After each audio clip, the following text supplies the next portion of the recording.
Welcome to the Pursuit Chronicles, where tales of adventure, discovery, and passion unfold through every inspiring journey. The Tennessee sun hung low, painting the rolling hills in hues of amber and gold. John Harlan sat on the porch of his weathered farmhouse, his hands folded over the head of his cane, eyes fixed on the horizon. At 92, his body was a map of time, scarred from shrapnel in Korea, stooped from decades of labor, but his gaze held the clarity of a man who'd seen too much to forget. The air carried the scent of pine and earth, but it was the silence that weighed on him most. Silence where there should have been the crunch of tires on gravel, the hum of life moving freely to his door. 5 years ago, the dirt road that connected his property to County Route 17 had vanished, not washed away by rain or reclaimed by nature, but stolen, blocked by a chain-link fence topped with barbed wire erected by his neighbor, Carl Dempsey. The fence cut through the only access John had to the outside world, leaving his 2-acre plot landlocked. Now, the path to his home was a humiliating trek across Dempsey's field, permitted only when Dempsey felt generous. John's pride, forged in the frozen hills of Chosin Reservoir, bristled at every step he took on borrowed ground. "Dad, you're gonna wear a hole in that porch," Emily's voice called from inside. She stepped out, wiping her hands on a dish towel, her brown hair tied back in a loose ponytail. At 52, Emily was the youngest of John's 3 children, the only one who'd stayed close to home. She'd moved back into the farmhouse after her mother's passing, determined to care for her father. Her hazel eyes, so like her mother's, softened as they met his. "Supper's ready. Come on in." John didn't move. "You see that fence today?" he asked, his voice low, gravelly. "Dempsey's out there again, checking it like it's Fort Knox," Emily sighed, setting the towel over her shoulder. "I saw. Ignore him, Dad. We've got another hearing next week. The county's got to listen this time." 5 years? "Emily," John said, his fingers tightening on the cane. 5 years I've been begging for what's mine. I fought for this country, and now I can't even get to my own damn house without crawling through another man's yard." Emily knelt beside him, placing a hand on his arm. "We're gonna fix this. I promise." John's eyes drifted to the horizon again, where the fence glinted in the fading light. He didn't say it aloud, but the thought gnawed at him daily. When I die, how will they carry me out? In his mind, he saw a funeral procession stalled at that cursed fence, his casket, left in the dirt while strangers argued over rights and boundaries. It wasn't just a road, it was his dignity, his legacy, the final path he'd leave behind. The trouble had started in 2020 when Carl Dempsey bought the 50-acre parcel bordering John's land. Dempsey, a retired real estate developer from Nashville, had plans to turn the rolling fields into a gated community for wealthy retirees. The dirt road, barely wide enough for a pickup, ran through a corner of Dempsey's property, but had served as John's access since the farmhouse was built in 1955. It was an easement, a legal right-of-way, documented in faded deeds at the county courthouse. Or so John thought. Dempsey saw it differently. He claimed the easement was invalid, citing a surveyor's report that questioned the deed's boundaries. Without warning, he'd put up the fence, ignoring John's protests. When John called the county, he was met with shrugs and paperwork. The easement, they said, was under review. That review stretched into months, then years. As Dempsey's lawyers buried the county in motions and appeals, John and Emily fought back. They hired a lawyer, a young man named Tom Whitaker, who worked out of a cramped office in town. Tom was earnest but overworked, juggling dozens of cases on a shoestring budget. He filed petitions, attended hearings, and dug through century-old land records, but progress was glacial. The county commission, wary of Dempsey's influence and deep pockets, dragged its feet. Meanwhile, John's health declined, arthritis in his knees, a heart murmur, the slow creep of age. Each trip to the doctor meant asking Dempsey's permission to cross his land, a ritual that burned John's soul. Emily took on the brunt of the battle.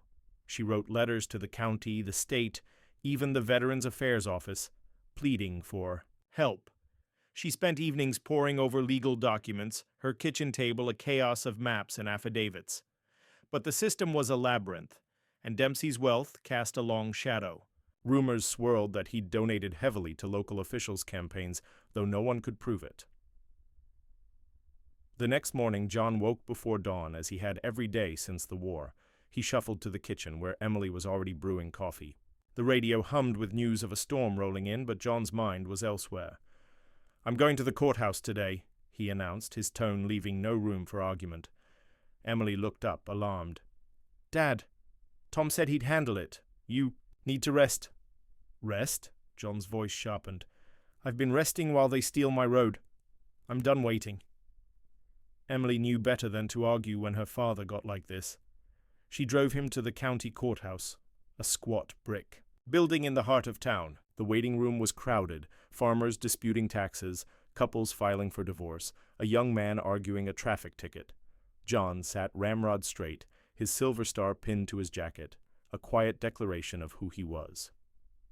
When their turn came, they faced a clerk named Marjorie, a woman with tired eyes and a stack of folders. "Mr. Harlan, we've got your petition," she said, barely looking up. "It's on the commission's agenda for next month." "Next month?" John's voice trembled with restrained anger. "I've been hearing next month for 5 years. My road's gone and I'm trapped on my own land. What's it take to get someone to listen?" Marjorie sighed, her tone practiced.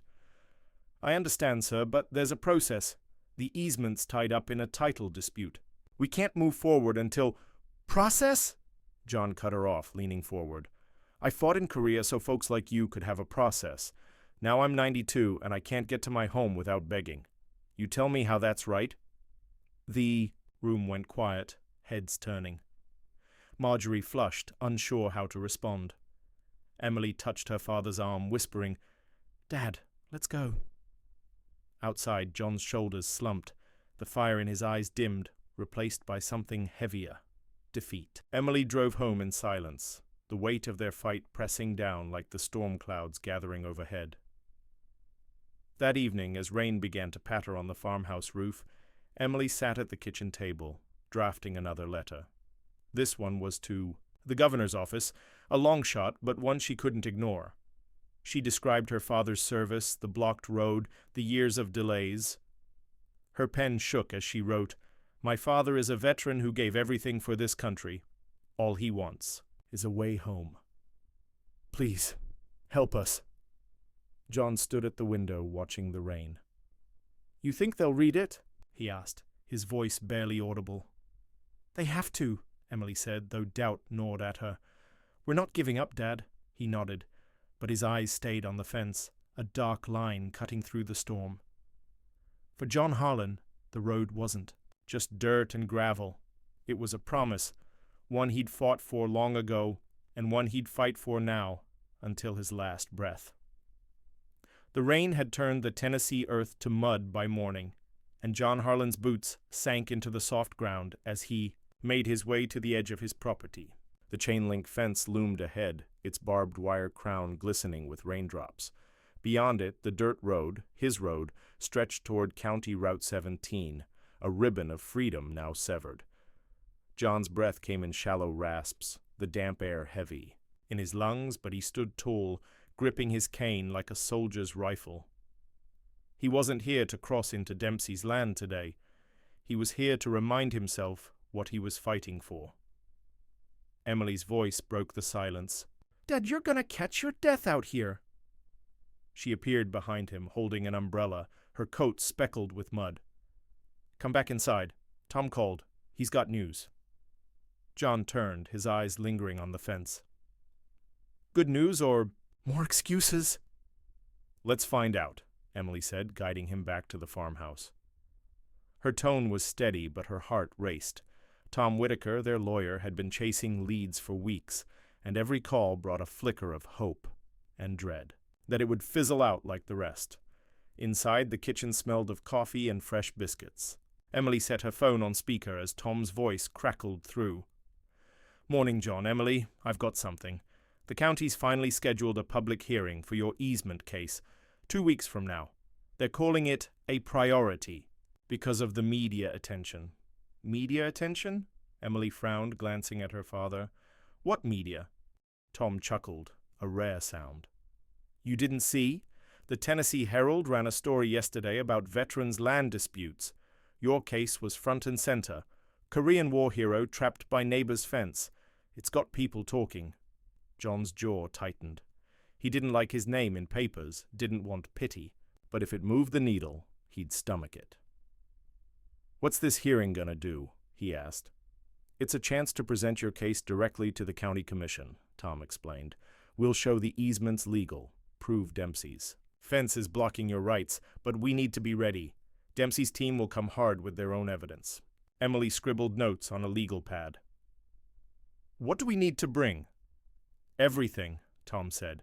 "Deeds, surveys, witness statements. If you've got neighbors who remember the road being used, get them to speak. And John, your story, your service, it matters. People need to hear it." John grunted, unconvinced. He'd told his story to clerks, lawyers, and bureaucrats for 5 years, and it hadn't opened his road. But Emily's eyes were bright with determination, and for her sake he nodded. "All right, 2 weeks." The Tennessee Herald article had been a surprise, sparked by a local reporter named Sarah Nguyen, who'd stumbled across John's case while researching property disputes. Sarah had called Emily a month ago, asking for an interview. Emily, wary, but desperate, had agreed, and John had reluctantly sat for it, recounting his years in Korea, the farmhouse he'd built with his late wife, and the fence that now caged him. The article, published online and in print, had spread faster than Emily expected. By noon, their mailbox was stuffed with letters, some from strangers offering support, others from veterans who'd faced similar battles. One letter stood out, handwritten on crisp stationery. It was from a man named Marcus Tate, a retired Marine, who ran a veterans advocacy group in Nashville. "Mr. Harlan," it read, "your story hit me hard. No one who served should have to fight for a way home. My organization, Veterans for Justice, wants to help. Call me." A phone number followed. Emily dialed Marcus that afternoon. He was a deep-voiced man, direct but warm, who listened as Emily poured out the last 5 years. "We've got resources," Marcus said. "Legal contacts, media connections, and a network of vets who'll show up for one of their own. If you're willing, we'll back you at the hearing." Emily's throat tightened. "Why us? You don't even know us?" "I know enough," Marcus said. "John's one of us, and this isn't just about a road, it's about respect." By evening, Marcus had emailed a plan. His group would rally veterans to attend the hearing, putting pressure on the county. He'd also connected Emily with a surveyor willing to re-examine the property lines for free. It was the first real momentum they'd had in years, and Emily clung to it like a lifeline. John, however, was skeptical. "Folks make promises," he said, stirring his coffee. "Don't mean they'll deliver." "They're vets, Dad," Emily countered. "They get it, and we need all the help we can get." John's eyes flicked to the window where the rain had slowed to a drizzle. He didn't trust easily, not after Korea, not after 5 years of dead ends. But he saw the hope in his daughter's face, and he couldn't bring himself to dim it. The next morning, Emily drove to town to meet the surveyor, a wiry man named Hank Grayson, who wore a faded army cap. Hank had volunteered after hearing from Marcus, and he spent hours pacing the property line, his equipment sinking into the mud. John watched from the porch, his cane tapping a slow rhythm. When Hank finished, he joined them, wiping sweat from his brow. "Good news and bad," Hank said, spreading a map across the kitchen table. "The good. Your easement's clear as day in the 1955 deed. It's a legal right-of-way, 12 feet wide, running from your property to the county road. Dempsey's fence is smack in the middle of it." "And the bad?" Emily asked, bracing herself. Hank pointed to a corner of the map. "Dempsey's survey from 2020 claims the easement was never properly recorded. He's got a fancy lawyer arguing the deed's invalid because of a clerical error from the 70s. It's shaky, but the county's buying it for now." John's fist clenched. "A clerical error? I've walked that road for 60 years. Now some paper says it don't exist?" Hank nodded grimly.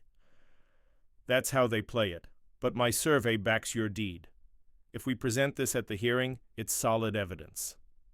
Emily thanked Hank, her mind already racing to the hearing. She spent the next week gathering more, old photos of the road, letters from neighbors who'd used it, even a faded map from her mother's attic. John helped where he could, though his strength waned. The arthritis in his knees flared with the damp weather, and his heart medication left him dizzy. Still, he refused to sit idle, sorting through boxes of documents with a soldier's focus. The day of the hearing arrived, crisp and clear, the Tennessee hills glowing under a November sun. The county courthouse was packed, the air thick with murmurs. John wore his silver star pinned to his jacket, his face set like stone. Emily stood beside him, clutching a folder of evidence. Marcus Tate was there, true to his word, with a dozen veterans in VFW caps and jackets. Their presence drew stares, and Emily felt a surge of gratitude. Carl Dempsey sat across the room, flanked by two lawyers in sharp suits. He was a broad man, in his late 60s, with a tanned face and a smirk that made Emily's blood boil. He avoided John's gaze, focusing on his phone as if the hearing were a minor inconvenience. The county commission, 7 members seated at a long table, called the meeting to order. Tom Whitaker spoke first, presenting the 1955 deed, Hank's survey, and John's history with the road. He kept his voice steady, but his passion shone through. Mr. Harlan is a decorated veteran who's lived on this land for over 6 decades, Tom said.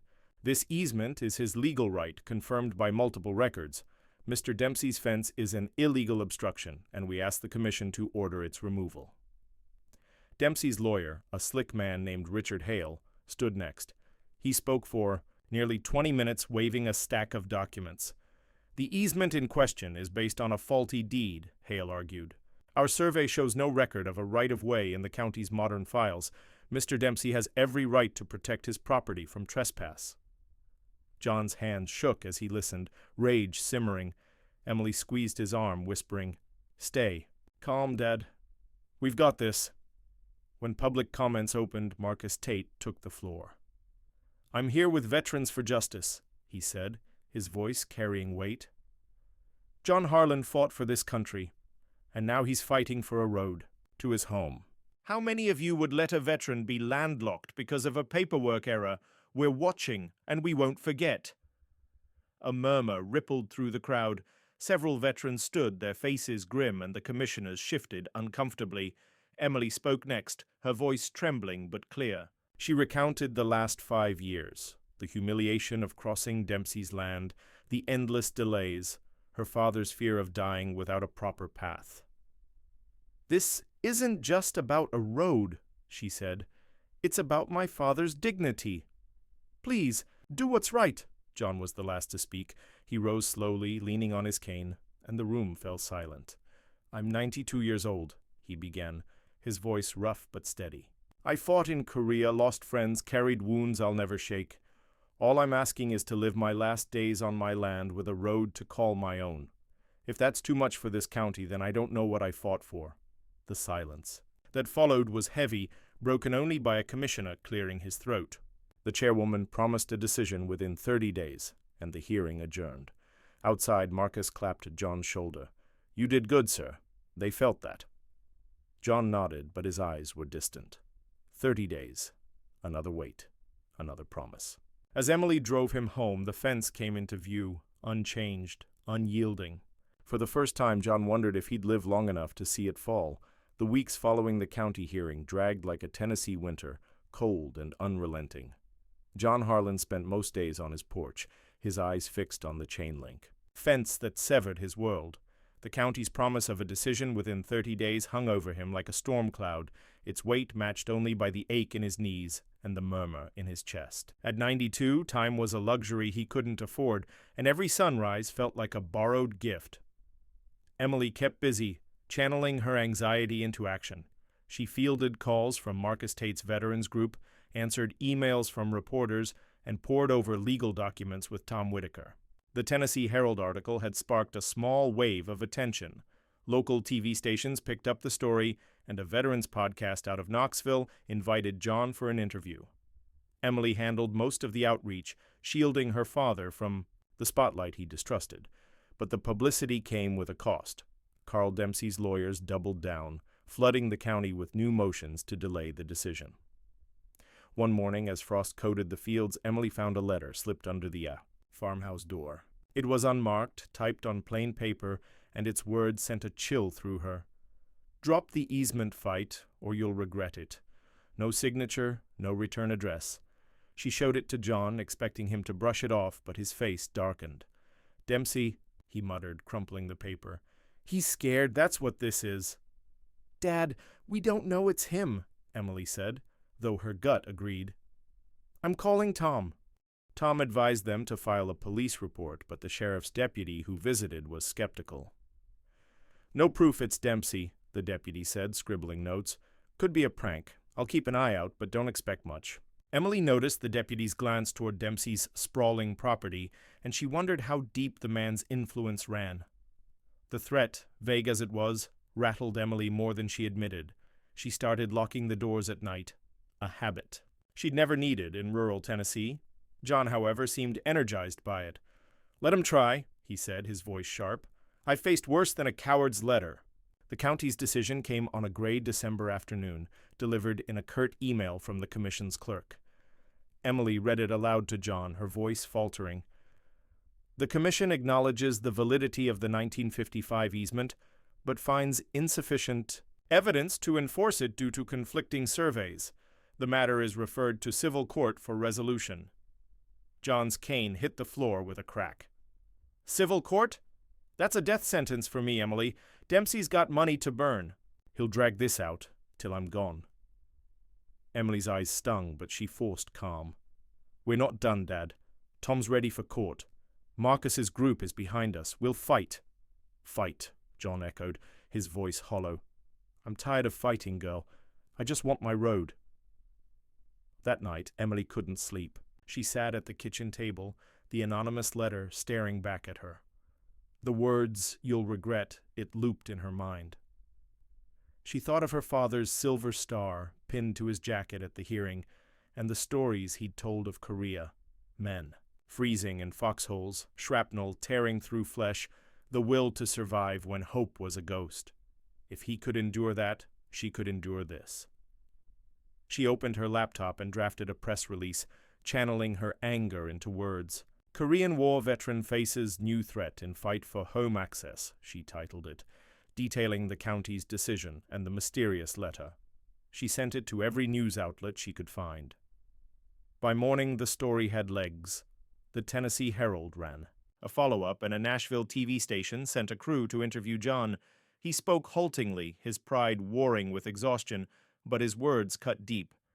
I fought for this country, and now I'm begging for a road to my own house. If I die before this is fixed, I want folks to remember what they took from me. The interview aired that evening, and by the next day the farmhouse phone was ringing off the hook. Strangers offered donations, veterans pledged to rally, and a law firm in Memphis volunteered pro bono help. Marcus Tate called with news of a protest planned outside the courthouse, demanding the county reverse its decision. Emily felt a spark of hope, but John remained distant, his thoughts locked on the fence. A week later, Emily drove John to a meeting with the Memphis lawyers, a firm called Grayson and Associates. The lead attorney, Laura Grayson, was a sharp woman, in her 40s, a former JAG officer who'd taken an interest after seeing John's interview. Her office was sleek, all glass and polished wood, a far cry from Tom Whitaker's cluttered desk. Laura spread a map across the table, her finger tracing the easement. Your case is strong, she said. The 1955 deed is clear, and the county's own records from the 60s confirm it. Dempsey's survey is flimsy, his lawyers banking on outspending you. But with our resources, we can counter that in court. John shifted in his seat. How long's this going to take? Laura hesitated. 6 months, maybe a year. Civil cases move slow, and Dempsey's team will stall. John's face fell. Emily touched his hand. We can do this, Dad. They're on our side. Laura leaned forward. Mr. Harlan, I know it's been a long road. Pardon the pun, but this isn't just about you. If we win, it sets a precedent for other veterans, other landowners. Your fight matters. John nodded, but his eyes were distant. A year. He wasn't sure he had that long. The protest Marcus organized drew a crowd of nearly 200. Veterans in VFW caps, locals with handwritten signs, even a few reporters. They gathered outside the courthouse chanting, "Open John's Road," as snow flurried around them. Emily spoke to the crowd, her voice amplified by a megaphone, recounting her father's service and the county's betrayal. John stood beside her, silent but resolute, his silver star glinting in the winter light. The protest made the evening news, and the county commission felt the heat. 2 commissioners called Emily, promising to revisit the case, but their words felt hollow. Dempsey, meanwhile, stayed silent, his lawyers issuing a statement claiming he was protecting his property rights. Emily noticed his field was now patrolled by private security, a subtle escalation that set her nerves on edge. One evening, as Emily sorted through donations sent by supporters, she found a package with no return address. Inside was a USB drive and a note. Proof Dempsey's survey. The USB drive sat on the kitchen table like a grenade, its black plastic casing catching the dim light of the farmhouse. Emily stared at it, the anonymous note crumpled beside it. Proof Dempsey's survey is a lie. Her hands trembled as she reached for her laptop, her mind racing with possibilities and fear. It was late, the clock ticking past midnight, and John was asleep in his room, his soft snores a faint comfort against the storm brewing in her chest. She plugged in the drive, half expecting a virus or a blank file. Instead, a folder popped up, labeled Dempsey Survey. Inside were scanned documents, emails, maps, and a recorded phone call. Emily's breath caught as she opened the first email, dated 2020, from Carl Dempsey to a surveyor named Roger Klein. Make sure the easement disappears, it read. I don't care how you do it, budget's no issue. Another email from Klein to a county clerk hinted at a donation to expedite the filing of a revised survey that erased John's right-of-way. The recorded call was grainier, but Dempsey's voice was unmistakable, smooth and commanding. Roger, I need that deed buried. If the old man fights, he'll run out of time before we do. Klein's reply was nervous, promising to adjust the records for a hefty fee. Emily's heart pounded. This was dynamite, proof that Dempsey had fabricated the survey to block John's easement. But the anonymity of the package gnawed at her. Who had sent it? A disgruntled employee? A guilty insider? And why now? She copied the files to her laptop, ejected the drive, and hid it in a locked drawer. She needed to call Laura Grayson, the Memphis lawyer, but it was too late tonight. Sleep was out of the question. The next morning, Emily drove to Memphis with John, the USB drive burning a hole in her purse. John sensed her tension but said little, his eyes fixed on the rolling hills. Outside the truck's window. At Grayson and Associates, Laura listened intently as Emily recounted the package's arrival and played the recording on her laptop. Laura's face hardened with each word. This is gold, Laura said, scribbling notes. If these documents are authentic, we've got Dempsey on fraud, maybe even bribery, but we need to verify them. I'll have my team trace the emails and check the metadata. The recording's trickier. Courts are picky about admissibility without a clear source. John, who'd been silent, leaned forward. What's this mean for my road? Laura met his gaze. It means we're not just fighting for the easement anymore, Mr. Harlan. We're exposing a conspiracy to steal it. If we play this right, we can force the county to act, or bury Dempsey in court. Emily felt a surge of hope, but John's expression didn't change. I don't care about burying him, he said. I just want my road open before I'm gone. Laura nodded, her voice softening. I understand. We'll move fast. Back at the farmhouse, Emily shared the news with Marcus Tate over the phone. He was ecstatic, promising to rally more veterans for the upcoming civil court filing. This changes everything, Marcus said. Dempsey's not untouchable anymore. But Emily couldn't shake her unease. The anonymous package felt like a trap, or at least a complication. She installed a cheap security camera at the farmhouse. Gate, its blinking red light a small reassurance. John noticed but didn't comment, his focus elsewhere. He'd started spending more time in his old workshop, sorting through mementos, letters from his wife, photos from Korea, a faded flag. From his unit, Emily worried he was preparing for the end, his faith in the fight waning. A week later, the consequences of the USB drive began to surface.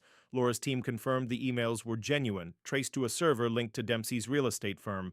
The surveyor, Roger Klein, had left Tennessee in 2021, but Laura tracked him to a small town in Georgia. He refused to talk, citing legal concerns, but his silence spoke volumes. The county clerk mentioned in the emails a woman named Ellen Marsh was still in office.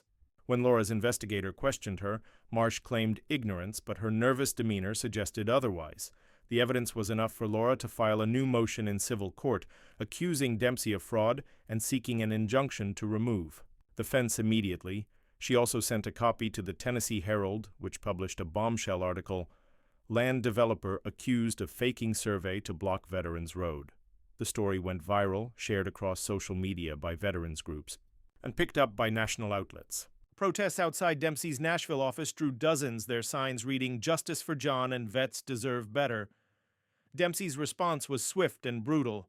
His lawyers filed a countersuit accusing John and Emily of defamation and claiming the USB drive was a forgery.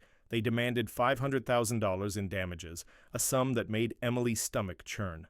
Tom Whitaker, still assisting Laura, called it a scare tactic. "They're trying to intimidate you," Tom said. "They know they're cornered." But the pressure was taking its toll. John's health faltered. A dizzy spell sent him to the hospital for a night, where doctors adjusted his heart medication. Emily barely left his side, her own exhaustion mounting. The farmhouse felt like a fortress under siege, with reporters circling and Dempsey's security patrols growing bolder. One night, Emily woke to the sound of breaking glass. The security camera caught a figure, hooded, unidentifiable, smashing a window before fleeing. The sheriff's deputy called it vandalism, but Emily saw it for what it was: another warning. Marcus. Tate arrived the next day with a surprise: a dozen veterans from his group ready to stand guard at the farmhouse. They set up camp in the yard, their tents and campfires a defiant presence. "No one's touching this place," Marcus told Emily, his voice firm. "John's one of us. We've got his back." John, propped up in his recliner, watched the veterans through the window. For the first time in weeks, a faint smile crossed his face. "Reminds me of Korea," he said softly. "Brothers looking out for each other." Emily's throat tightened. "They're here for you, Dad." He nodded, but his eyes drifted to the fence, still standing, still mocking him. The court date was set for March, 3 months away. Laura was confident, but John's time was slipping. At night, Emily heard him coughing, his breaths labored. She prayed the road would open before he ran out of fight. One evening, as the veterans sang old army songs around a fire, Emily found John in his workshop, holding a photo of his younger self in uniform. "I ever tell you about Chosin?" he asked, his voice distant. "You've mentioned it," Emily said, sitting beside him. "But tell me again." He spoke of the frozen hills, the endless cold, the friends he'd lost. "We kept going because we had to," he said. "No choice. Same as now, I reckon." Emily took his hand. "We're gonna win this, Dad. For you, for Mom, for everyone who stood with us." John's eyes met hers, and for a moment, the weight lifted. "I know you will, girl. Just hope I'm here to see it." The next morning, a new letter arrived. This one from the county. The commission, under pressure from the protests and media, had agreed to an emergency meeting to reconsider the easement. It was a small victory, but Emily clung to it. As she prepared for the meeting, the USB drive's secrets loomed large, promising either salvation or ruin. The fight for John's Road was far from over, but the path ahead felt just a little clearer. The Tennessee air was sharp with the bite of early March, and the farmhouse yard buzzed with activity. Veterans from Marcus Tate's group patrolled the perimeter, their breath visible in the morning chill, while Emily prepared for the county's emergency meeting. The letter from the commission had been a lifeline, promising a chance to revisit the easement decision, but Emily knew better than to trust promises. She packed a briefcase with the USB drive's documents, Laura Grayson's legal briefs, and a stack of supportive letters from veterans nationwide. John watched from the porch, his cane steady but his face pale, the weight of his heart condition etching deeper lines into his skin. "Dad, you sure you're up for this?" Emily asked, adjusting his scarf. The hospital visit 2 weeks ago had left him weaker, and the doctor's warning, stress could tip him over the edge, echoed in her mind. John's eyes, still sharp, met hers. "I've sat out enough. This is my fight, Emily. I'm going." She nodded, swallowing her worry. The veterans formed a loose escort as they loaded into 2 trucks, their VFW caps a quiet badge of solidarity. Marcus drove, his hands steady. On the wheel, while Emily sat beside John, clutching her briefcase like a shield. The courthouse loomed ahead, its brick facade a symbol of the bureaucracy that had caged them for 5 years. The meeting room was packed, standing room only, with reporters lining the walls and locals craning for a view. The commission, 7 members seated at a raised table, looked uneasy under the glare of TV cameras. Carl Dempsey was there, flanked by his lawyers, his face a mask of calm arrogance. Emily's stomach twisted at the sight of him, but she focused on the task ahead. Laura Grayson had flown in from Memphis, her presence a steadying force, and Tom Whitaker sat beside her, his notes spread out like battle plans. The chairwoman, a stern woman named Clara Hodges, opened the meeting. "We're here to reconsider the easement on Mr. Harlan's property, given new evidence and public interest. We'll hear from both sides." Laura spoke first, her voice clear and commanding. She presented the 1955 deed, Hank Grayson's survey, and the USB drive's damning emails, now verified by her team's forensic analysis.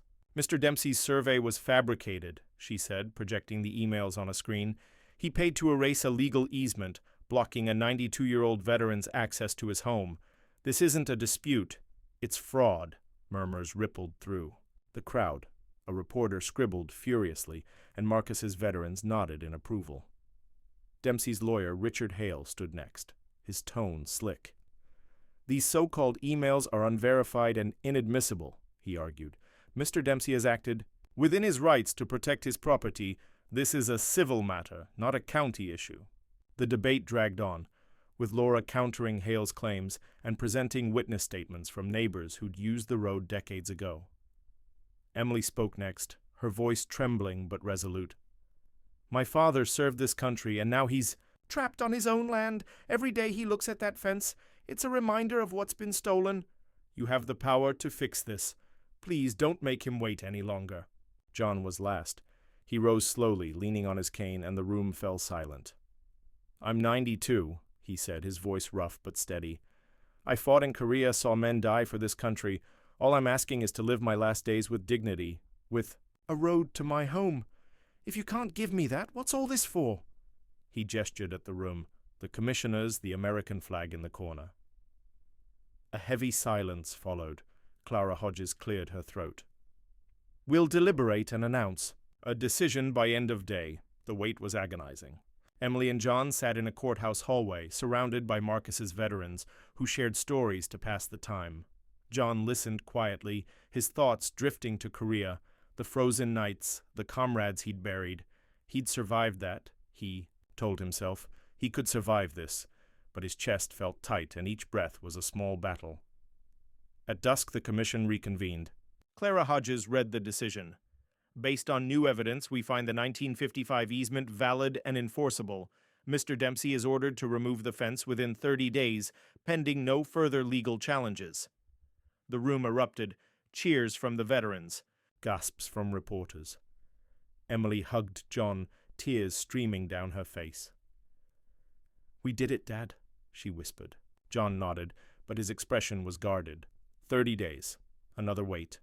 And Dempsey's lawyers were already whispering, their faces grim. Outside, the veterans celebrated, their voices carrying into the night. Marcus clapped John's shoulder. "This is a win, sir. You're getting your road." John managed to smile. "Not till that fence is down." The victory was short-lived. 2 days later, Dempsey's team filed an appeal citing procedural errors in the county's decision. The case was kicked back to civil court, with a hearing set for June, 3 months away. Emily's heart sank as she read the news, but Laura was unfazed. "This is a delay tactic," she said over the phone. "They're running scared. We'll push for an expedited hearing." John's health, however, couldn't wait. A week after the meeting, He collapsed in the workshop, his cane clattering to the floor. Emily found him, pale and gasping, and called 911. The hospital diagnosed a heart arrhythmia, worsened by stress. "He needs rest," the doctor told Emily. "No more battles if you can help it." Emily nodded, but how could she stop? The fight was John's lifeline, his reason to keep going. She brought him home, setting up a bed in the living room so he wouldn't climb stairs. The veterans kept their vigil outside, their presence a quiet strength. Marcus organized a fundraiser to cover John's medical bills, and donations poured in from strangers moved by the Tennessee Herald stories. One evening, as Emily adjusted John's pillows, he grabbed her hand. "I'm sorry, girl," he said, his voice weak. "Didn't mean to put this on you." Emily's eyes stung. "Don't you dare apologize, Dad. This is our fight. We're in it together." He nodded, his grip tightening. "You're stronger than me, you know that?" She laughed through tears. "Not even close." Dempsey's next move came in April. A letter delivered by courier. It offered a settlement, $50,000 for John to relinquish the easement and access his property via a new route through Dempsey's land, under strict conditions. Emily read it aloud, her voice dripping with disgust. "He thinks he can buy us off." John's eyes blazed, a flicker of his old fire. "Tell him to shove it," Laura agreed, calling the offer a desperate ploy. "He knows he's losing," she said. "This is his way of saving face. We'll counter with a demand for the fence's immediate removal and legal fees." But the stress was relentless. Emily noticed new security cameras on Dempsey's property, pointed at the farmhouse. A drone buzzed overhead one night, its red lights eerie in the dark. She reported it to the sheriff, but the response was predictably vague. The veterans tightened their watch, and Marcus hired a private investigator to dig into Dempsey's finances, hoping to uncover more dirt. As spring bloomed, John's condition stabilized, but he was frail, his days spent in a recliner by the window. He spoke less of the road and more of the past, his wife, his children, the life he'd built. Emily listened, recording his stories on her phone, terrified of losing them. The court date loomed, a beacon and a burden. The USB drive's evidence had shifted the tide, but Dempsey's wealth and influence were formidable foes. One morning, Emily found a new email from Laura. "We've got a break. Klein the surveyor wants to talk." Her heart raced. If Klein turned on Dempsey, it could end the fight for good. But John's time was running out, and the fence still stood, a silent taunt against the Tennessee sky. The Tennessee spring unfurled in bursts of green, dogwoods blooming along the hills. But inside, the Harlan farmhouse, time felt frozen. John Harlan lay in his recliner, a blanket draped over his thin frame, his breaths shallow but steady. At 92, his body was betraying him, each heartbeat a fragile defiance against the odds. Emily sat nearby, her laptop open to an email from Laura Grayson. "Roger Klein's agreed to testify. He's scared, but he's willing to confirm Dempsey's fraud. This could be the endgame." Emily's pulse quickened, but a glance at her father tempered her hope. The civil court hearing was 6 weeks away, and John's strength was slipping like sand through her fingers. She hadn't told him about Klein yet, unsure how much more he could bear. The fight for the road had kept him alive, but it was also killing him. The doctor's latest warning rang in her ears. Any stress could trigger another arrhythmia. Emily closed her laptop and adjusted John's blanket, her touch light. "You warm enough, Dad?" John's eyes fluttered open, cloudy but sharp. "Stop fussing, girl, I'm fine." His voice was weak, but the stubborn edge remained. "Any news?" Emily hesitated, then decided to share. "The surveyor, Klein. He's going to testify against Dempsey. Says the survey was faked, just like the emails showed." John's lips twitched, a ghost of a smile. "Good. Let's see that bastard squirm." Emily laughed despite herself, but her chest ached. She wanted to believe this was the turning point, but 5 years of setbacks had taught her caution. Klein's testimony was a weapon, but Dempsey's lawyers were relentless, and the court's pace was glacial. Laura Grayson arrived the next day, her briefcase stuffed with documents. She met Emily and Marcus Tate in the kitchen, where the veteran's campfire smoke drifted through an open window. John listened from his recliner, too weak to join but unwilling to miss a word. Laura's tone was brisk, her confidence a lifeline. "Klein's our ace," she said, spreading papers across the table. "He's admitted to altering the survey for $20,000 from Dempsey. We've got his signed affidavit, plus the emails and recording. It's a slam dunk for fraud." Marcus leaned forward, his marine tattoo peeking from his sleeve. "What's Klein's angle? Why talk now?" "Guilt, mostly," Laura said. "He's been dodging us for years, but the media storm got to him. Plus, he's facing his own legal troubles, tax evasion. He's hoping cooperation buys leniency." Emily frowned. "Can we trust him? What if Dempsey pays him to flip?" Laura nodded, acknowledging the risk. "We've got him locked in with a deposition next week. Once he's on record, it's harder to back out. But we need to move fast. Dempsey's team is already trying to discredit him." John's voice rasped from the living room. "What's this mean for the fence?" Laura crossed to him, kneeling to meet his gaze. "Mr. Harlan, if Klein's testimony holds, we'll push for an immediate injunction to tear down the fence. The court could rule in June, maybe sooner if we get an expedited hearing." John nodded, his eyes distant. "June. Hope I make it that long?" Emily's throat tightened, but she forced a smile. "You will, Dad. You're tougher than all of us." The deposition was set for a law office in Nashville, and Laura insisted Emily attend to represent John, who was too frail to travel. Marcus drove her, the veterans' trucks forming a small convoy. The office was sterile, all glass and chrome, a stark contrast to the muddy fields of home. Roger Klein was a nervous man in his 50s, his hands fidgeting as he sat across from Laura's. "Team." His eyes darted to Emily, and she saw a flicker of shame. Under oath, Klein confirmed the USB drive's evidence.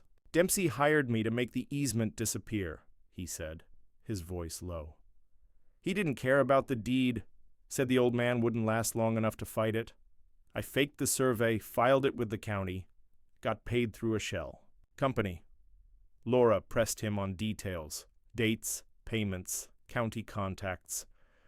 Klein named Ellen Marsh, the clerk, as a go-between who'd accepted a bribe to bury the original deed. Emily's hands clenched under the table, anger mixing with vindication. This was the truth they'd chased for 5 years, laid bare in a fluorescent-lit room, but Dempsey's lawyers were circling. They'd filed a motion to suppress Klein's testimony, claiming he was an unreliable witness with a criminal record. Laura countered with the emails and recording, but the legal wrangling slowed everything. The court granted a partial expedited hearing for May, a small victory, but Dempsey's team requested a delay, citing new evidence. Emily's hope flickered, battered by the endless chess game. Back at the farmhouse, the veterans' camp had grown, now a small village of tents and RVs. Locals dropped off food and supplies, moved by John's story, and a church group organized a prayer vigil.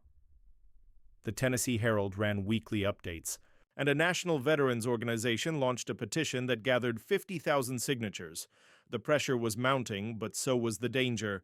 A second drone appeared over the property, this one lingering longer, and Emily's security camera caught a figure tampering with the gate. The sheriff's response was predictably limp, citing no clear evidence of Dempsey's involvement. John's health took another hit in late April. A fever sent him back to the hospital, where doctors diagnosed pneumonia. Emily stayed by. His bed, her laptop open to legal updates, her heart torn between hope and fear. John was lucid but weak, his stories of Korea now laced with resignation. "If I don't make it," he told her one night, "you keep fighting. Don't let Dempsey win." "You're not going anywhere," Emily said, her voice fierce. "We're opening that road together." He squeezed her hand, his grip faint. "Proud of you, girl," Laura called with news as John recovered at home.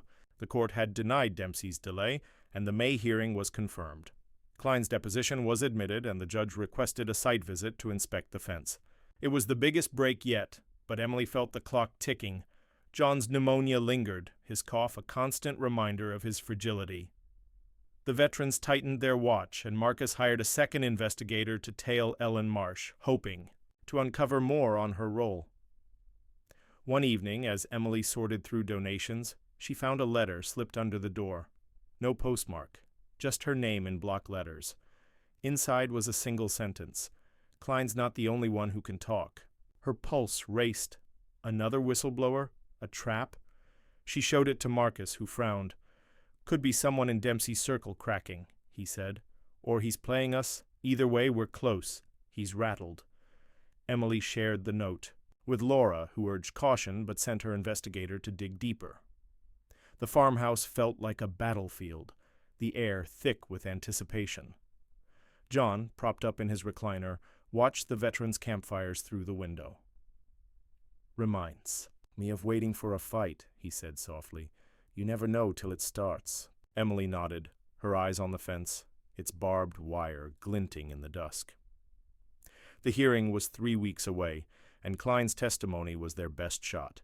But John's time was running thin, and Dempsey's shadow loomed large. The road was closer than ever, but the cost of the fight was etched in her father's fading strength. The Tennessee sun burned bright on the morning of the May civil court hearing, casting long shadows across the Harlan farmhouse. Emily stood at the kitchen counter, brewing coffee strong enough to cut through her exhaustion. John was still asleep, his cough quieter, but his strength a fragile thread. At 92, every day was a gamble, and the hospital's latest report, stable but critical, hung over Emily like a guillotine. The hearing was today, and with it, the hope that Roger Klein's testimony and the USB drive's evidence would force the court to order Carl Dempsey's fence removed. But a new note slipped under the door a week ago. "Klein's not the only one who can talk," added a layer of uncertainty. Was it a lifeline or a trap? Emily hadn't told John about the note, fearing it would strain his heart. She'd shared it with Laura Grayson and Marcus Tate, who were chasing leads on a second. Whistleblower. Laura's investigator had tailed Ellen Marsh, the county clerk named in Klein's deposition, and caught her meeting a man linked to Dempsey's firm. The net was tightening, but so was the pressure. Dempsey's security patrols had grown bolder, their trucks idling near the farmhouse gate, and Emily's security camera caught another drone at dawn. The veterans' camp outside, now a fixture, stood as a defiant shield, but Emily felt the walls closing in. Marcus arrived as she packed her briefcase, his face set with determination. "Ready for the big day?" he asked, clapping a hand on her shoulder. "As I'll ever be," Emily said, forcing a smile. "Dad's coming, but I'm worried. He's not strong enough for this." "He's stronger than you think," Marcus said. "Men like John don't quit." Emily nodded, but her heart ached. She woke John gently, helping him into his jacket, his silver star pinned proudly to the lapel. He moved slowly, his cane tapping a steady rhythm, but his eyes burned with purpose. "Let's finish this," he rasped, his voice a shadow of its former fire. The veterans formed a convoy to the courthouse, their trucks flying American flags and VFW banners. Reporters swarmed the parking lot, cameras flashing as John stepped out, leaning on Emily. The Tennessee Herald had dubbed him Tennessee's fighting vet, and the story had gone national, with CNN and Fox News running segments. The attention was a double-edged sword, amplifying their cause but drawing Dempsey's wrath. The courtroom was a sea of faces, veterans, locals, reporters, and a cluster of Dempsey's supporters in tailored suits. Judge Abigail Warner, a no-nonsense woman in her 60s, presided with a sharp gaze. Laura Grayson led the Harlan case, flanked by Tom Whitaker, while Dempsey's lawyer, Richard Hale, exuded confidence. Carl Dempsey sat stone-faced, avoiding John's stare. Laura opened with a meticulous argument, presenting the 1955 deed, Hank Grayson's survey, and Klein's deposition. She played the USB drive's recording, Dempsey's voice echoing through the room. "The old man won't last long enough to fight it." Gasps rippled through the crowd, and Judge Warner's brow furrowed. "This is compelling," Laura said. "Proof of fraud to deny a veteran his legal right-of-way. We request an immediate injunction to remove the fence and sanctions against Mr. Dempsey."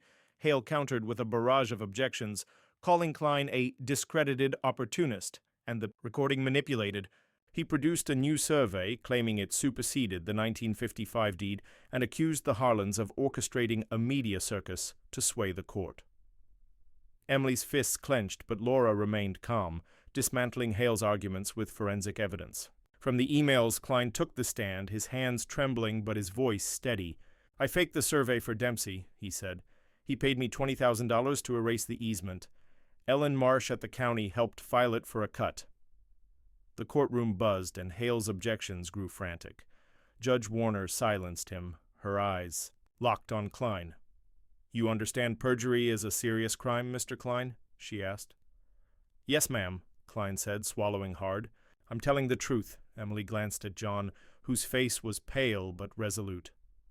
She squeezed his hand, praying he'd hold on.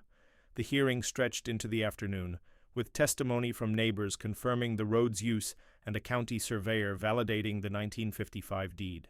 Laura's closing was fierce. "John Harlan fought for this country. He deserves to live his final days with dignity, not trapped by a fraud. Tear down that fence." Judge Warner recessed for a site visit the next day, wanting to see the fence herself. Emily felt a flicker of hope, but John's cough interrupted her thoughts, deep and rattling. She rushed him to the truck, Marcus driving them home as John's breathing grew labored. At the farmhouse, a volunteer nurse from the veterans camp checked his vitals. "He needs rest," she said. "No more stress." Emily nodded, but rest was a fantasy. The site visit loomed, and the mysterious note, "Klein's not the only one who can talk," gnawed at her. Late that night, she got a call from Laura's investigator. "We found your whistleblower," he said. "It's Marsh. She's ready to confess. Says she's got documents proving Dempsey bribed county officials. She'll meet us tomorrow." But she's spooked. Emily's heart raced. Ellen Marsh could be the key to ending this, but her fear mirrored Emily's own. She barely slept, her mind churning with possibilities. The site visit was a surreal procession. Judge Warner, flanked by court officials, walked the property line with Laura, Tom, and Hale. Emily pushed John in a wheelchair, his oxygen tank a quiet hum. The veterans lined the road, their flags snapping in the breeze while reporters trailed behind. The fence stood defiant, its barbed wire glinting in the sun. John stared at it, his eyes hollow but unyielding. "This is Mr. Harlan's only access?" Warner asked, eyeing the chain-link barrier. "Yes, Your Honor," Laura said. "For 5 years he's had to cross Mr. Dempsey's land with permission, which is often denied." Hale interjected. "My client offered an alternative route, which was refused." Warner's gaze sharpened. "An alternative isn't a legal easement, Mr. Hale."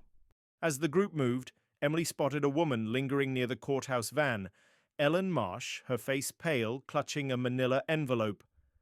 Laura's investigator nodded to Emily, confirming it was her. Before Emily could approach, Marsh slipped the envelope to the investigator and vanished into the crowd. Emily's pulse surged. Whatever was in that envelope could change everything. That evening, Laura opened the envelope at the farmhouse, bank records, emails, and a signed statement from Marsh admitting she'd taken $10,000 from Dempsey to bury. "The easement? This is a game changer," Laura said. "We'll submit it to the court tomorrow. Dempsey's done." But John's condition darkened the victory. His fever spiked, and the nurse called an ambulance. As paramedics wheeled him out, he grabbed Emily's hand. "Don't let up," he whispered. "Get my road." Emily nodded, tears blurring her vision. "I will, Dad. I promise." At the hospital, doctors stabilized John, but his prognosis was grim. "Days, maybe weeks," they said. Emily stayed by his side, the envelope's contents burning in her mind. The veterans kept vigil outside, their campfires a beacon in the dark. Laura prepared to present Marsh's evidence, and Marcus rallied more supporters for a final push. The fence was closer to falling, but John's time was nearly gone, and Emily prayed he'd live to see his road. The hospital room smelled of antiseptic and worry, its fluorescent lights casting a harsh glow on John Harlan's frail form. Tubes snaked from his arm to a monitor, its steady beeps a fragile tether to life. At 92, John's body was a battlefield, scarred by war and worn by time, now fighting pneumonia and a heart too tired to keep pace. Emily sat by his bed, her hand clasped around his, her eyes red from sleepless nights. Outside, the Tennessee hills bloomed with late spring, but inside, time was a thief, stealing John's strength as the civil court prepared to rule on his road. Laura Grayson's call came. At dawn, her voice crackling with urgency. "Emily, we've got Marsh's documents in front of Judge Warner. Combined with Klein's testimony, it's airtight. The court's reconvening today to finalize the ruling. I'm pushing for an immediate injunction to remove the fence." Emily's heart leapt, but her gaze stayed on John, his chest rising and falling with labored breaths. "How soon will we know?" she asked, her voice barely above a whisper. "By tonight, if all goes well," Laura said. "I'll call the second we have a decision. How's John?" Emily swallowed hard. "Not good. Doctors say it's touch and go." "He needs this, Laura. He needs to know the road's his." "We're fighting for him," Laura promised. "Stay strong." Emily hung up, her thoughts a tangle of hope and dread. The veterans' camp outside the hospital had grown, their tents, and flags a testament to John's impact. Marcus Tate coordinated their efforts, keeping reporters at bay and organizing prayer circles. The Tennessee Herald ran daily updates, and a viral hashtag, #OpenJohnsRoad, trended nationwide, with thousands sharing John's story. But Carl Dempsey's shadow loomed large, his lawyers scrambling to block the ruling with last-minute motions. Sat's courtroom was a pressure cooker, packed with supporters and skeptics. Emily couldn't attend, tethered to John's bedside, but Marcus and Tom Whitaker were there, texting updates. Laura presented Ellen Marsh's confession, detailing her role in bearing the easement for Dempsey's bribe. The bank records showed $10,000 wired to Marsh's account, and emails linked Dempsey to 2 county officials who'd stalled John's petitions. "This is corruption," Laura argued, her voice ringing. "Mr. Dempsey stole a veteran's rights through fraud and bribery. The court must act now." Richard Hale, Dempsey's lawyer, fought back with venom, calling Marsh's confession coerced and accusing Laura of fabricating evidence. He produced affidavits from county officials, denying any bribes, but Judge Warner's expression was skeptical. "I've seen enough," she said, cutting Hale off. "The evidence is overwhelming. We'll rule by end of day." Marcus texted Emily. "It's looking good. Laura's killing it." Emily clutched her phone, praying John would hold on long enough to hear the news. She whispered to him, though he was barely conscious. "We're so close, Dad. Your road's coming back." Dempsey's desperation surfaced that afternoon. A courier delivered a new settlement offer to the hospital, $100,000 for John to drop the case and accept a conditional access route. The letter, signed by Dempsey himself, claimed it was a gesture of goodwill. Emily tore it up, her anger white-hot. "He thinks he can buy my father's dignity," she muttered to Marcus, who'd arrived to check on her. "He's panicking," Marcus said. "Marsh's confession has him cornered. He knows the fence is coming down." But Dempsey's reach was long. That evening, Emily's security camera at the farmhouse caught 2 men cutting the gate's lock. The veterans chased them off, but the message was clear. Dempsey wasn't done fighting dirty. Marcus doubled the camp's patrols, and Laura filed a motion for a restraining order against Dempsey's security team. The sheriff, under pressure from the media, finally opened an investigation, though Emily doubted it would lead anywhere. At the hospital, John's condition worsened. His fever spiked, and doctors warned of organ failure. Emily stayed glued to his side, reading him letters from supporters, veterans, school kids, even a senator who'd pledged to raise the issue in Congress. John stirred at times, his lips moving silently, and Emily hoped he heard her. "We're winning, Dad," she said. "You're going to walk that road again." Laura's call came at 8 p.m., her voice triumphant. "Emily, we did it. Judge Warner ruled the easement is valid and Dempsey's actions fraudulent. She's ordered the fence removed within 72 hours, no appeals allowed. He's also facing sanctions and a criminal referral for bribery." Emily's tears fell freely, relief crashing over her. "It's over? The road's ours?" "It's over," Laura said. "The fence comes down tomorrow. I'm sending Marcus to oversee it. Get some rest. You've earned it." Emily turned. To John, her voice breaking. "Dad, we won. Your road's open." His eyes fluttered, and for a moment she thought he smiled. But the monitor's beep slowed, and a nurse rushed in. "He's crashing," she said, calling for a doctor. Emily's world narrowed to her father's face as medics worked, their voices a blur. Minutes later, the doctor shook his head. "I'm sorry. He's gone." Emily collapsed, sobbing into John's still hand. The victory, so hard won, felt hollow without him. He'd fought for 5 years, given everything, and died hours before the fence fell.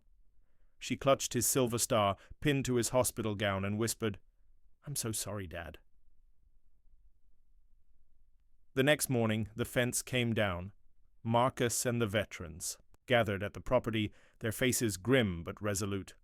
A county crew, supervised by a court officer, dismantled the chain-link barrier, its barbed wire coiling like a defeated snake. Reporters filmed as the dirt road emerged, untouched but for time's erosion. Emily arrived, her eyes swollen but her chin high. She carried John's silver star, placing it on a post where the fence had stood. "This was for you, Dad," she said softly, the crowd silent around her. Marcus put an arm around her, and Laura handed her the court's ruling, a tangible symbol of their triumph. The veterans saluted, their flags dipping in honor. But Dempsey wasn't finished. Hours later, his lawyers filed a federal lawsuit claiming the state court lacked jurisdiction. It was a long shot, Laura said, but a reminder of his tenacity. The criminal referral for bribery moved forward, and Ellen Marsh agreed to testify against him, facing her own charges. The Tennessee Herald ran a front-page story. Veterans Road reopened, but Hero didn't live to see it. Emily returned to the farmhouse, now hers alone. The veterans stayed, helping repair the gate and clear the road. She walked its length, feeling her father's presence in every step. The fight had cost him his life, but it had restored his dignity and hers. As she stood at the road's end, where it met County Route 17, she vowed to keep his story alive, a beacon for others trapped by injustice. The Tennessee summer hummed with cicadas, their song a constant pulse through the open windows of the Harlan farmhouse. Emily sat at the kitchen table, a cup of coffee gone cold in her hands, her eyes fixed on a photo of her father. John Harlan's face stared back, young and fierce in his Korean War uniform, the silver star gleaming on his chest. It had been a month since his death, and the silence of the house was a weight Emily couldn't shake. The road was open, the fence gone, but the victory felt like ash without him. She'd won his fight, but lost the man who'd defined her world. Outside, the dirt road stretched to County Route 17, its surface smoothed by volunteers who'd worked through June to restore it. The veterans' camp, once a makeshift fortress, was smaller now, but a core group stayed, their tents a quiet tribute to John. Marcus Tate led them, his presence a steady anchor for Emily as she navigated grief and the lingering shadow of Carl's, Dempsey's federal lawsuit.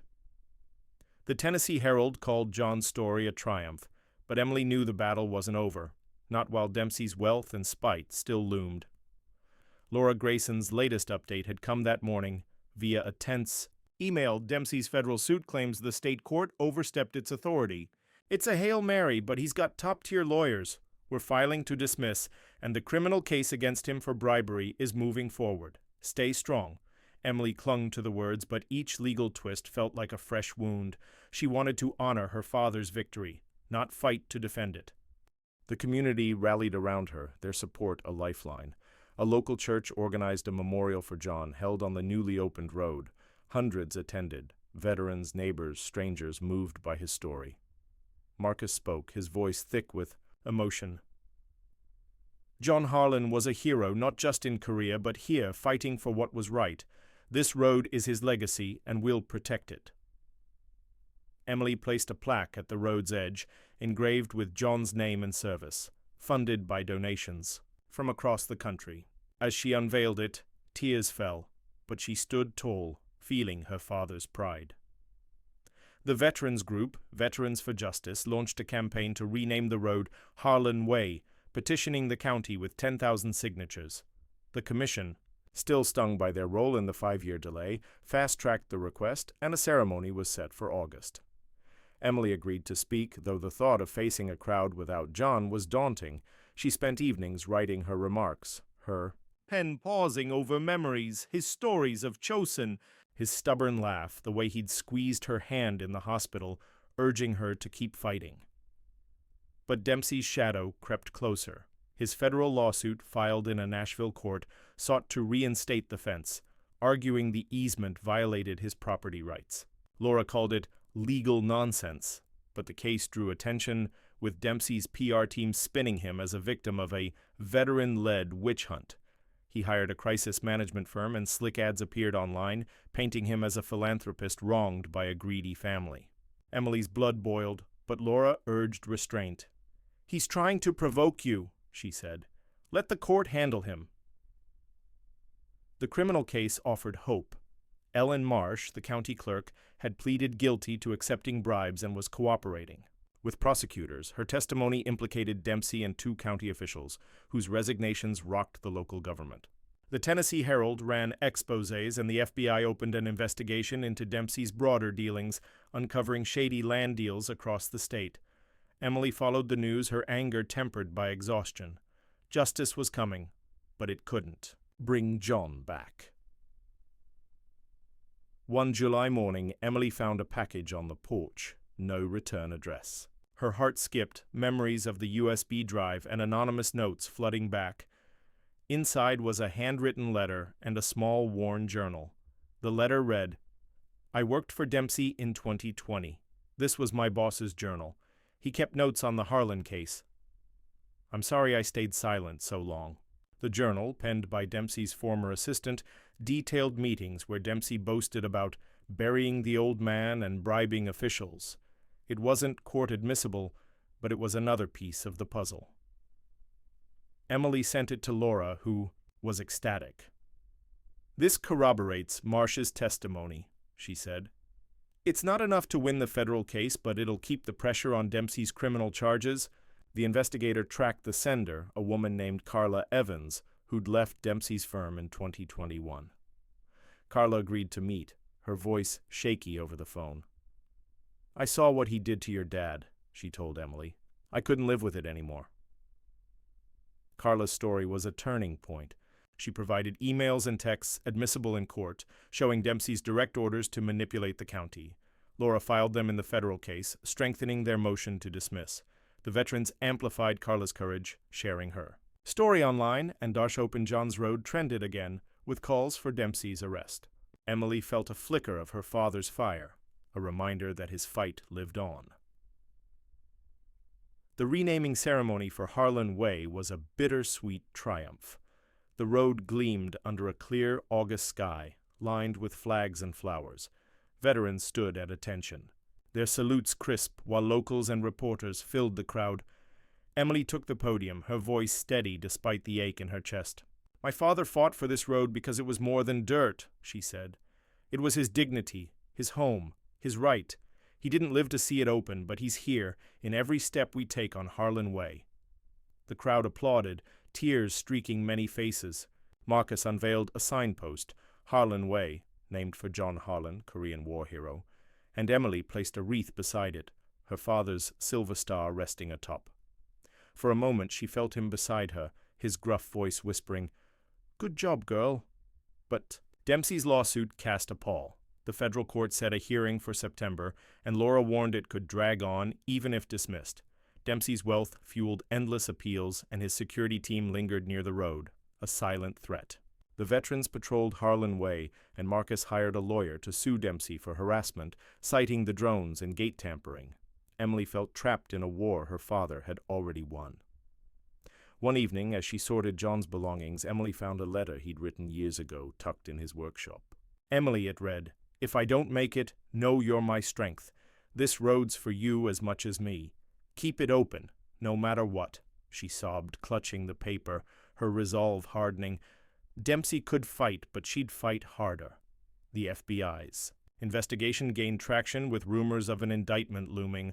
Carla's evidence, combined with Marsh's testimony, painted a damning picture, and Dempsey's empire began to crack. Emily prepared for the federal hearing, her grief a quiet fuel. Harlan Way was open, but her father's legacy demanded more, a final reckoning for the man who'd stolen 5 years of his life. The September air carried a hint of autumn, crisp and golden, as Emily Harlan stood on the edge of Harlan Way, the dirt road her father had fought for with his last breath. The signpost, Harlan Way, named for John Harlan, Korean war hero, gleamed in the morning sun, a quiet monument to a 5-year battle that had cost John his life, but restored his dignity. Emily's grief was a constant ache, but today it mingled with resolve. The federal court hearing loomed, Carl Dempsey's final attempt to claw back the road, and Emily was ready to end it, for her father, for herself, for every supporter who'd carried them this far. The farmhouse was alive with activity. Marcus Tate and the veterans prepared for the trip to Nashville, their flags and VFW caps a proud display. Laura Grayson had flown in, her briefcase stuffed with evidence. Roger. Klein's testimony, Ellen Marsh's confession, and Carla Evans's damning journal and emails. The Tennessee Herald ran a front-page story, Veterans Road Faces Final Threat, and the hashtag Dodgy Open Johns Road trended with millions of views. Emily felt the weight of a nation watching, urging her to finish what John started. Inside she packed a small box of her father's mementos, his silver star, a faded photo from Korea, the letter he'd written urging her to keep the road open. "This is for you, Dad," she whispered, tucking the box into her bag. The veterans formed a convoy, their trucks a rolling tribute, and Emily rode with Marcus, her heart pounding as the Nashville skyline rose ahead. The federal courthouse was a fortress of glass and stone, its courtroom packed with reporters, veterans, and locals. Judge Henry Caldwell, a stern man with a reputation for fairness, presided. Laura stood tall, flanked by Tom Whitaker, while Dempsey's new lawyer, Margaret Voss, exuded icy confidence. Carl Dempsey sat in a tailored suit, his face unreadable, but Emily saw the tension in his jaw. The FBI's investigation into his bribery had tightened the noose, and this lawsuit was his last stand. Laura opened with a searing argument, weaving John's story into the legal facts.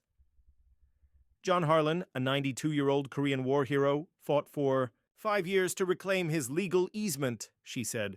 Carl Dempsey used fraud, bribery, and intimidation to block it, as proven by multiple witnesses and documents. This court must dismiss his baseless suit and protect Harlan Way. She presented Klein's deposition, Marsh's guilty plea, and Carla's evidence, each piece a nail in Dempsey's coffin. Voss countered with a technical argument, claiming the state court lacked jurisdiction and the easement violated federal property law. She called the evidence circumstantial and accused the Harlans of defamation.